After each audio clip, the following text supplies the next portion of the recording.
No terceiro roteiro do Laboratório de Fundamentos Físicos para Engenharia Elétrica, estudamos o fenômeno da polarização da luz. Os experimentos têm como objetivo estudar a polarização e fenômenos associados como a lei de Brewster e a refringência de forma experimental. Para observar tais fenômenos, nos baseamos na observação do meio com polarizadores e construímos dois experimentos sobre a polarização de um laser monocromático vermelho e uma lâmpada de luz branca. A base teórica do experimento é a característica de dualidade onda-partícula da luz, em que pode ser entendida tanto como uma partícula como um fenômeno ondulatório, mas para o nosso estudo vamos apenas abordar a luz como uma onda eletromagnética, composta por oscilações no campo elétrico e magnético em direções perpendiculares à sua propagação.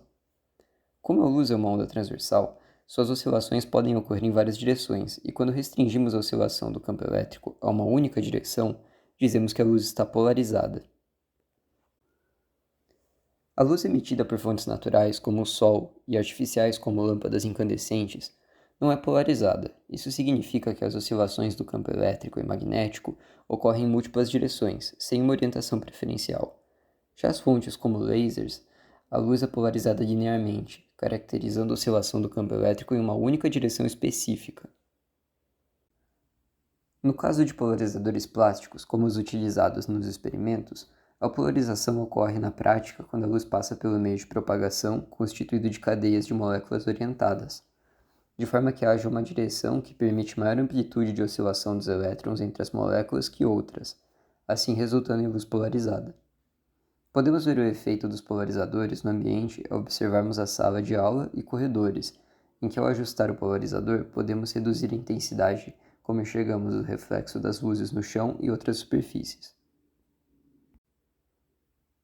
O laser é uma onda eletromagnética monocromática, polarizada e coerente, emitida em forma de feixe. Ao submetermos este tipo de luz a polarizadores, observamos que ainda assim há um efeito de polarização exercido.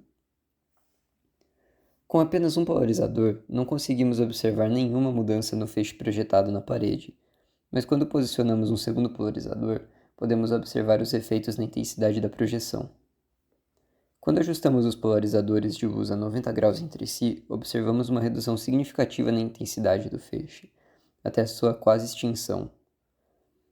Repetimos o processo com os polarizadores em menos 90 graus e obtivemos os mesmos resultados. Isso ocorre devido à polarização da luz. O primeiro polarizador permite a passagem de ondas de luz alinhadas com sua direção de polarização, enquanto o segundo, por estar orientado perpendicularmente ao primeiro, bloqueia completamente essas ondas, resultando na extinção do feixe. Ao ajustarmos em 180 graus, não observamos nenhuma diferença visível, pois as fibras que compõem o polarizador estavam paralelas, não restringindo as ondas resultantes do primeiro polarizador. Após estas observações, adicionamos um terceiro polarizador, mas este não apresentou nenhum efeito sobre a luz, uma vez que os dois primeiros polarizadores em 90 graus reduziram o feixe à sua quase extinção.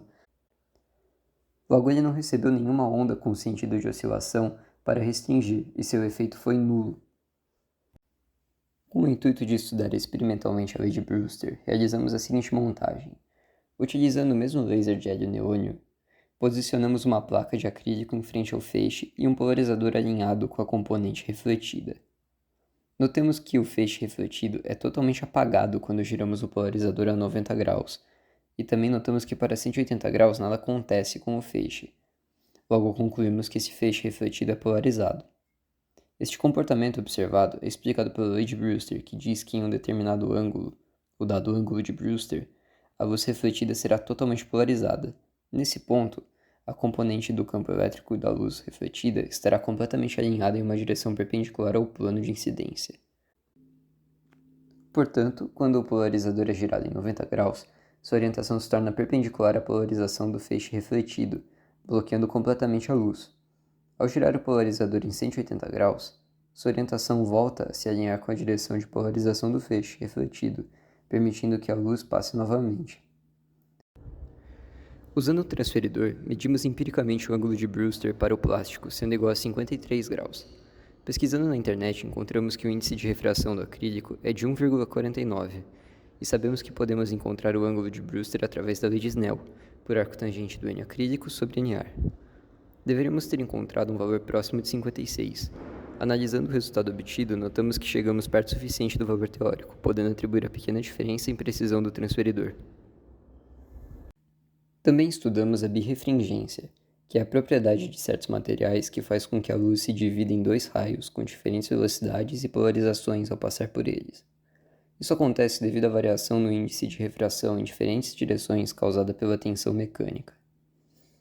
Assim, através da fotoelasticidade, que utiliza essa birrefringência para visualizar as tensões internas do material, podemos colocar um garfo plástico, por exemplo, sobre a luz polarizada. Isso resulta em visualizações de padrões de interferência que revelam as tensões do material.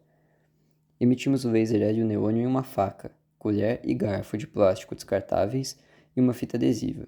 Observamos os seguintes resultados.